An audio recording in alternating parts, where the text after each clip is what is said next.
again, sizing up Murphy. Drives, floats, hangs, and scores on the turnaround. J-Dub way behind the three-point line and hits way behind the three-point line. Got blocked. What a rejection by Holmgren. Standing tall like a wall. This is New York. You're listening to the Uncontested. We are live and welcome to the Uncontested post-game podcast edition. I'm your host for tonight, Nick, joined by Jacob Niffen, covering the 102-86 blowout win that may not look like a blowout win, but it definitely was.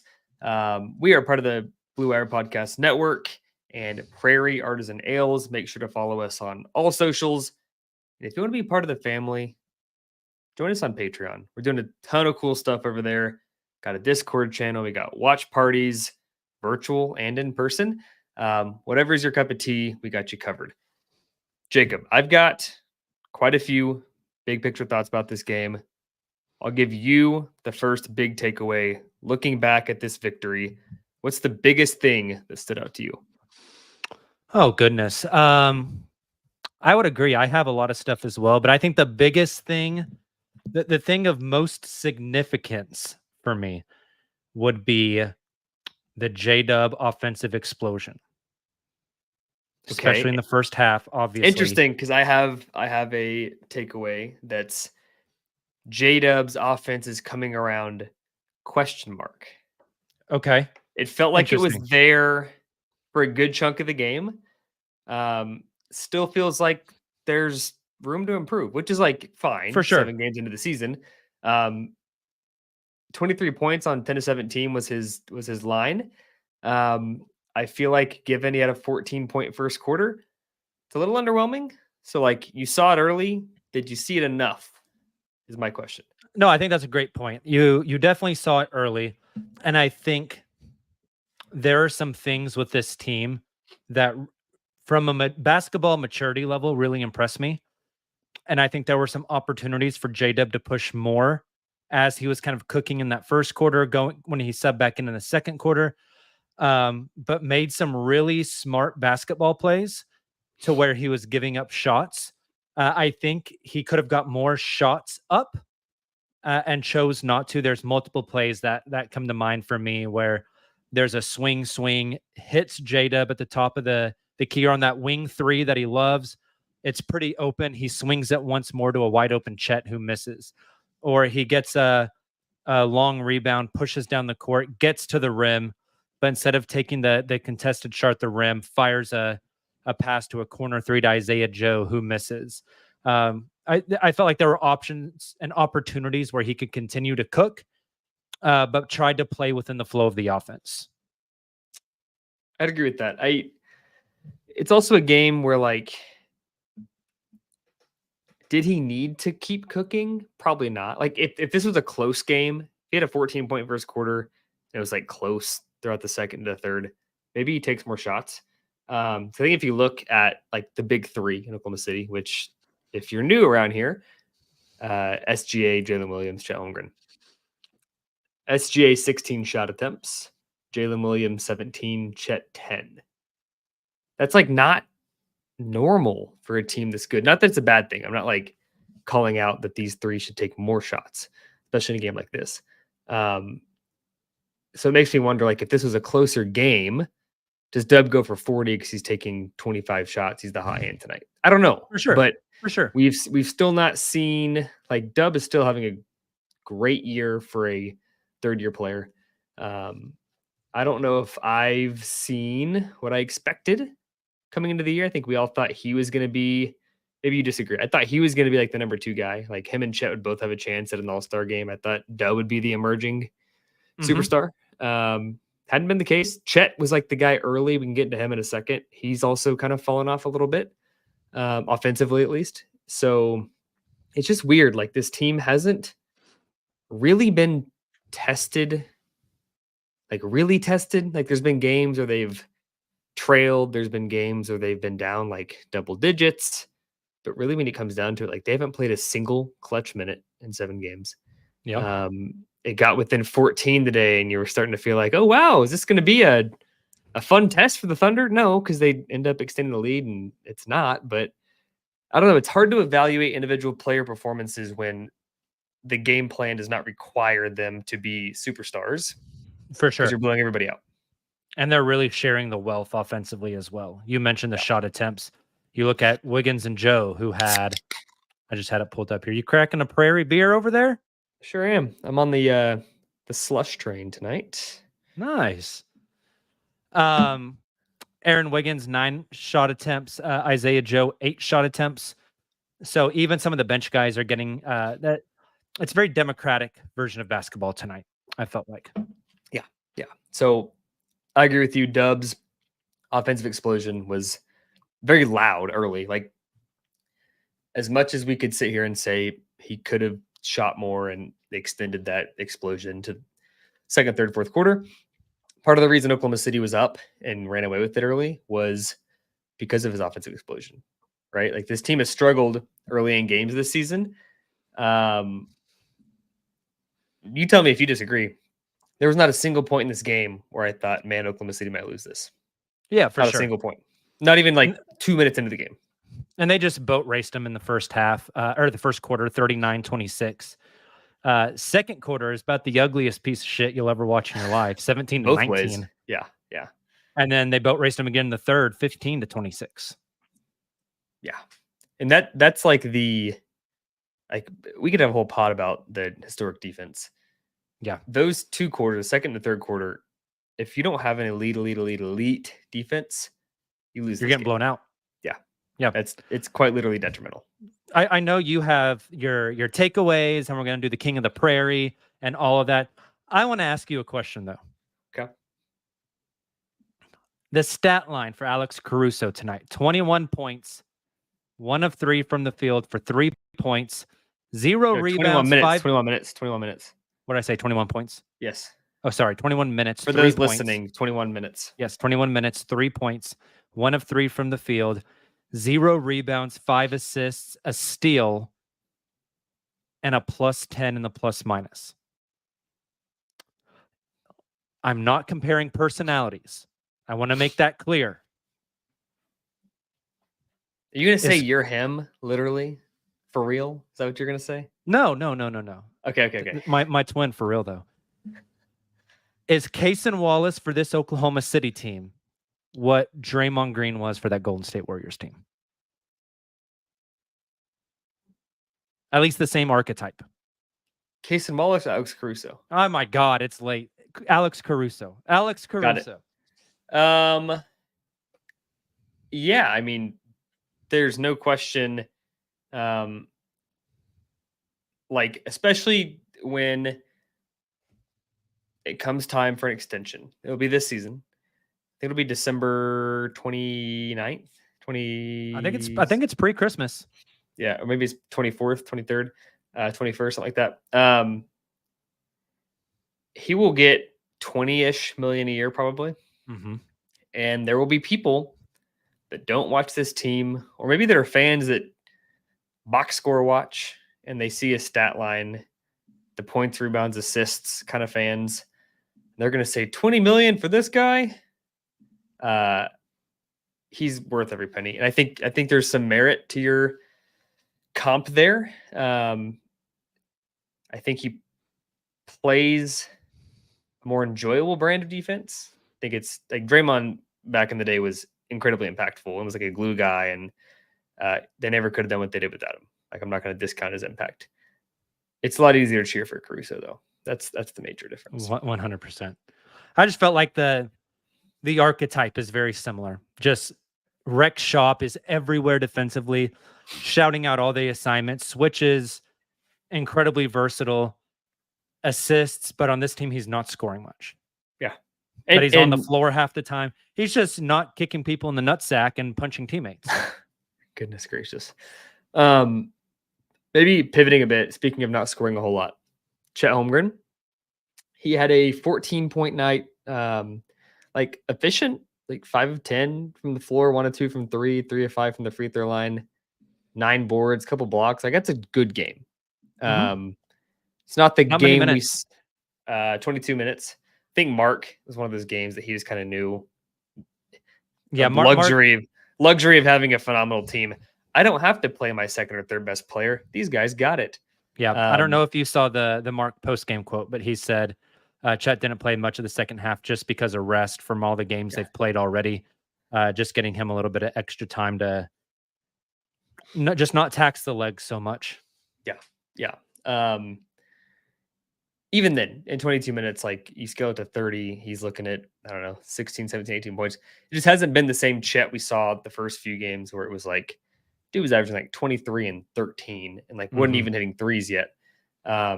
His shot attempts have been hella low. I'm not concerned about Chet in the slightest, like at all.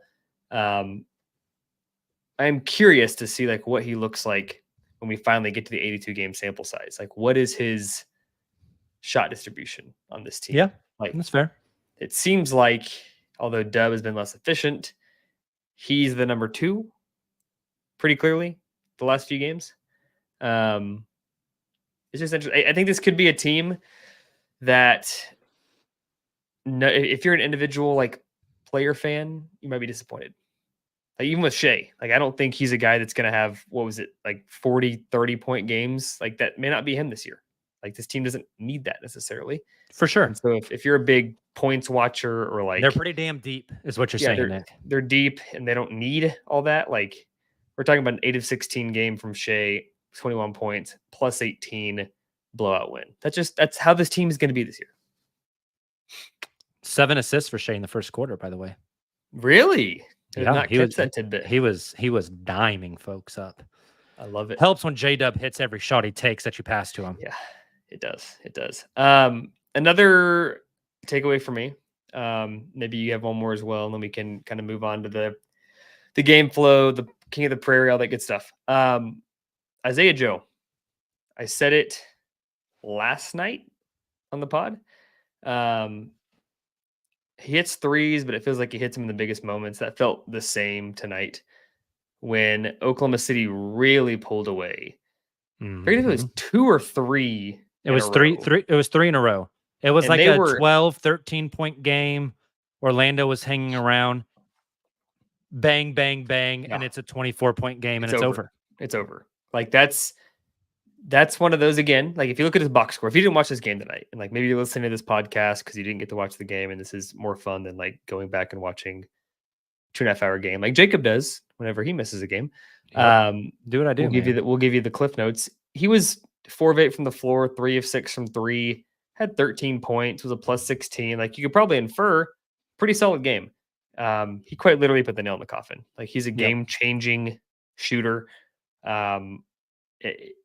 In the third quarter, when the Thunder, even in the fourth, when the Thunder started to struggle offensively and Orlando was making some shots, getting back into it, it was always Joe every time.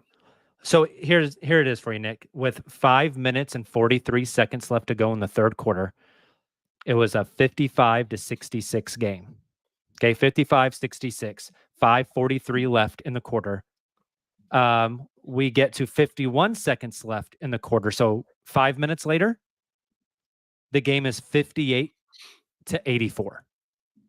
And that was the third quarter score. It was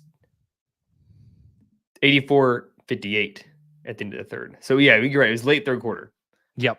Or second half of the third quarter that he just kind of put the game away. Yep. Just those last 5 minutes, or that last half of the third quarter. Yeah. 6 minutes of basketball, and they just blitzed them, and it was done. Yeah. It was absolutely done. These, what I tweeted out was like, it feels like Oklahoma City buries teams. Yeah. It really does. Like, shout out to Justin. It really does remind me of those Warriors teams, like pre and with KD, where you would feel like you were in the game. You were keeping them at 5, 6, 8 points. And then a 3-minute stretch happens, and then the game is over. The Thunder feel like that as well. The defense is so good that they're just going to keep you down. And then there's a 3-minute stretch where they get 3 steals, a blocked shot, and 2 or 3 threes. And the game is just so far out of reach that you're never going to catch up. Yeah. I don't have the time to do the math live on the pod, but Oklahoma City's average margin of victory on the 7-0 start is probably 17.8 or 9. I think it's a little lower. I think it's probably closer to like 13 or 14. No. It was. You don't think so? I think it was 18-2 coming into the game. Oh, was it? I thought it was closer to like 14 coming into the game. No, I don't know. No. First Remarkable. world problems, Nick. Yeah. First world problems. Let's argue over whether they're winning by 14 or 15 on average versus 17 or 18. Like, holy cow. Yeah, they're pretty damn good. And with that being said, Nick, Mm-hmm. I don't know how you feel about this. I didn't think the defense was great tonight. I thought Orlando's a bad shooting team. Orlando missed a lot of threes. Yeah. I thought OKC did get a little beat up inside, playing the small ball for so long. And I thought they had I'll call it a physicality problem with Franz Wagner and Jalen Suggs. I felt like both of those guys would push people around down low and kind of get to their spots, get to where they wanted. Both of those guys had really good games. The problem is just the rest of the Magic suck. Yeah. I did the math. It's 17.45 or 46 now after this game. Okay. We round up here. I agree, though. 17.5, buddy.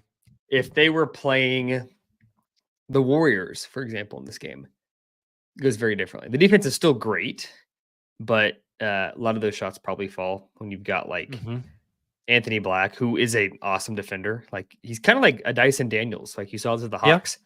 He gave Shay some fits. He picked Shay off a few times off ball, played him well on ball. Just can't shoot at all. Yep. And there's a lot of guys. I do like Jalen Suggs a lot. Yeah. Jalen Suggs is a good player. He's an improved 3-point shooter as well. Very. Holistically, this has been the Magic's problem, it seems like, for the last half decade, last season for sure. They just don't have a shooter. Mm-hmm. They need shooters badly. And that's probably why they didn't bring back Markelle Fultz, and he's still a free agent. He was good for them last year, but you just can't have another non-shooters floor spacer. Yeah. What other takeaways for the Thunder for this game? We've kind of talked the Chet setting the second half. We've talked the defense, the Isaiah Joe explosion, the J-Dub early first quarter offensive explosion. What else sticks out to you, Nick? Oh, this is a quick one. I think the fluidity that Mark committed to before that first game in Denver, when he was asked about the starters, and he said it'll be fluid, and so will our entire lineup. He's not lied at all. It's been very fluid. Tonight we saw Dylan Jones, although he didn't finish with a ton of minutes, only 10, was the first or second off the bench. One of the first ones off the bench, and he came in before AJ Mitchell, who's been like the rookie that's been the first off the bench the first 6 games of the season. So Dylan Jones all of a sudden is like getting this opportunity. It's so random with this team. And like when we think about as good as Oklahoma City's been, 7-0, what did I say, 17 point something margin of victory, historic defense. It's been unreal. Then you think about no Hartenstein, no Kenrich Williams, no Jalen Williams, struggling offensively even tonight. You saw it in second and third quarter. And they're also just kind of messing around with lineups just for fun. Yep. Like, imagine when this team is locked in with the lineup they know is the best. They have all their guys and the offense is clicking. Like, we've seen, in my opinion, 75% of what this team could be. Isaiah Hartenstein's a huge piece. Huge Huge like piece. maybe the 5th best player on this team. Yep. You were talking about the rotating starting lineup. I was looking for this quote. Post game tonight, Mark Daignault on Cason Wallace, his improvement and what he likes about pairing Cason with the starters. Quote, "It's the same thing I like about Cason off the bench or at practice or at his house. I love Cason." It's a great quote. He is awesome.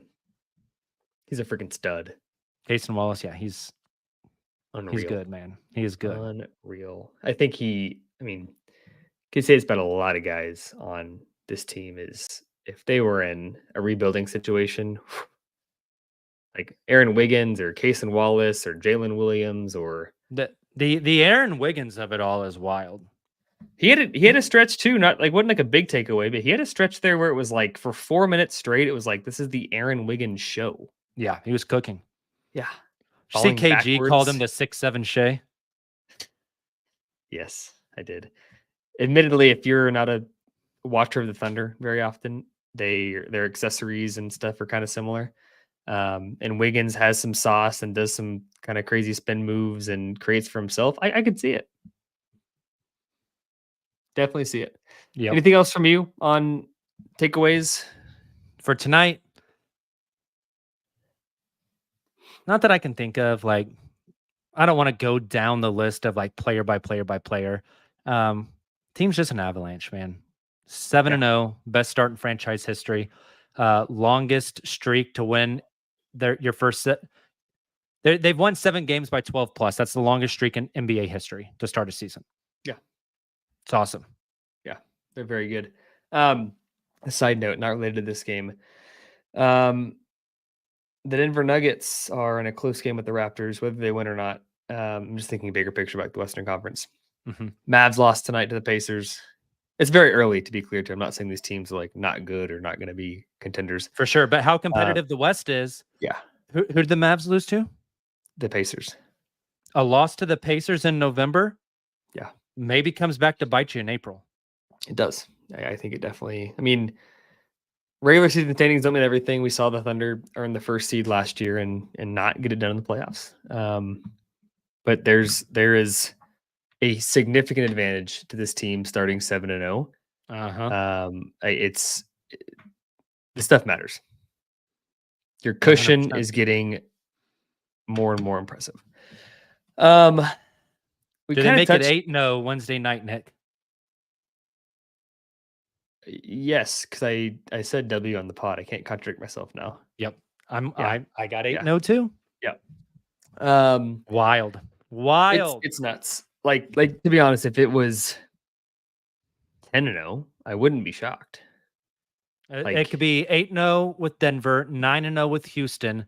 They go into Sunday night in a showdown with the Golden State Warriors at home. Yeah. To make it a 10-0 start. What's the most wins to start an NBA season? That's a great question. You can look it up, or we can put the chat on the job. We can put the chat on the job. We can also look it up. Golden State. Holy cow. I forgot about this. 24-0 in the 15-16 season. Oh my God. They ain't doing that, folks. Bro. If they do that, I will get a tattoo of something. That is I don't know. unreal. Like in the moment, I think we all knew that was crazy, but now when you think about it, it's like, what? And that's the team. So imagine that's this the team the Thunder were up 3-1 on. Dude, don't even talk. That's this start times 3. Yeah. Plus a little bit more. Yeah. That's stupid. Almost plus 4. Well, no, it is plus. No, it's a little bit. It's between like 3.5 multiplier. Jeez. Absolutely Absurd. nuts. In terms of like we've kind of touched on big moments and different points of the game. We've talked about the second and third quarters being low scoring for the Thunder, but the defense pulls it out. Fourth quarter was kind of garbage time. It was really like this was a game where it was like first quarter hot start, second and third quarter defense, fourth quarter didn't matter. Have we seen a game where Chet, Dub, or Shay is on the floor to finish the game? No. None of them have been on the floor at the end of the basketball game. I think the Spurs game that ended up being a 12-point win, they played to like the last 2 or 3 minutes. Mm-hmm. Still wasn't clutch time. I think that's the closest thing we've seen. Which, like, frankly, they need those reps. So, like, let's see some closer games at some point. You know, like you don't want to be. Obviously, they're not going to go 82-0, but like you want some games. Mark's huge on this too. So is Sam. You want these experiences throughout the season. For sure. So far, that's the only way you grow. There ain't been no experiences this year. Well, speaking of experiences, Nick, who gets to experience the King of the Prairie tonight? Brought to you by Prairie Artisan Ales in Oklahoma City. And before you give us the King of the Prairie, Nick, one more time, what are you drinking tonight? I am drinking Slush, which is a sour ale with strawberry, raspberry, lemon, lime. It's very good. 6.1% too. So that'll do the trick. They gonna put you to bed tonight? I think it will. It's a weird game. Like there's a lot of guys. I'm looking at the box score. A lot of guys you could give this to. I think Isaiah Joe's a candidate, although I nominated him on Sunday too, and I kind of want to spread the wealth. I think Wiggins is a candidate because he had that phenomenal stretch. To let the people know, Shay. Isaiah Joe, 13 points, 4 of 8 from the field, 3 of 6 from 3, 4 rebounds and assist. You mentioned Wiggins. He had 11 points on 4 of 9, 5 rebounds and assist, and 3 steals. My actual nomination, tell me if you disagree or if you'd like to lock this one in. Although he was a -1 in the box score, Jalen Williams. I think it's J-Dub. 23 points, 4 rebounds, 3 steals, a block, 10 of 17 from the floor, 3 of 7 from 3. Wasn't the most complete game he's ever played. But again, given it was a first quarter shootout and then defense took over the rest of the game, this game looks very different if he didn't come out and have 14 first quarter points. So I think he, totally agree, for that reason, is the King of the Prairie. There we go. J-Dub, King of the Prairie tonight. Nick, any other thoughts? Man, a lot about this team overall. Like, I don't want to put the cart before the horse. It's just like with every passing game, it's like, how good could this team be? They're special. How good could this team be? I'll say this. Here's the thought. The schedule has been fairly weak to this point. I'll say that. I can actually tell you the strength of schedule because somebody in the Discord dropped it very recently. Let me see if I can find it. Okay. Shout out the Discord if you want all the best stats out there. Go to the Discord. While you're doing that, I'll give my take. And maybe it could be off. Maybe the strength of schedule is actually good. It's probably based on this year's record, which the Hawks have been halfway decent, so it kind of skews it a bit. The Nuggets have been awful, but I think that's actually one of their more difficult games. While their strength of schedule has not been the best, the method in which they've gone about their wins has been impressive. It's been a lot of road games. They've already had 2 back-to-backs in their first 7, 2 back-to-backs in the first 6, in fact. West Coast road trip. It's not been an easy road. You could be the troll on Twitter that looks at the 7 teams they've beat and say it hadn't been that hard. But look at the method in which they've gone about it and how they've taken care of business with the 17 point whatever average margin. It's impressive. Yep. Thunder have, according to PowerRankingsGuru.com, the 22nd most difficult schedule in the league. The Warriors have the 30th most difficult schedule, aka the easiest schedule. The Clippers have had the hardest. But those stats are always interesting to me because the Thunder's number is going to be skewed because they never play the Thunder, who are currently the best team in the league, right? Yeah. The Cavs number is going to be skewed because the Cavs don't play the Cavs. Yep. So you're eliminating one of the toughest opponents you could play because that's you. Totally. I agree. Looking forward a bit. You've already mentioned it. We've given our predictions for the week. If you missed Sunday's show, go listen. I think my Moneyball is actually a unique one. 3 more games this week. They've got the Nuggets on Wednesday in Denver. They've got the Rockets at home on Friday and the Warriors at home on Friday. On Sunday. So 3 games the rest of the week. All of those feel like tougher games. After watching this game, You can't change your answer, to be clear. Does your opinion on the way these games turn out change at all? I know it was a no Paulo Magic team. Does your opinion change at all? Nope. Were you a win-win-win on those three? Yep. I had 4-0 this week. Okay. I'm not going So to your bet opinion- against them until they lose. Give me a That's reason to good. bet against you. It's a good tactic. The Thunder, I don't know if you know this, Nick, and I had posted it in the Discord today. We're really gassing the Discord. Shout out to the Discord folks. All 30 teams played tonight, 15 basketball games. Thunder game was the highest or the largest spread at 12.5. And they covered. Sorry, I'm reading the chat. I'm dying at some of this stuff. Yeah, they're Connor all, B. Grayson Allen just flying knee to 76ers playing in the back of the head. Apparently that's in the Discord now too. It's a video living in the Discord. I wish I could just like live on the show read all these comments. They're freaking hilarious. You guys are the best. We love you all. Are we done, Nick? Are we getting out of here? Yeah, we've gone 30. I don't know how much you can talk about a blowout win the seventh straight time. Come on, Thunder. Make these pods more fun. Make it a game. Let's get a game winner. Let's make something interesting, you know? We'll be back with you though. We've got the Wednesday game. We'll have a standard Wednesday group pod.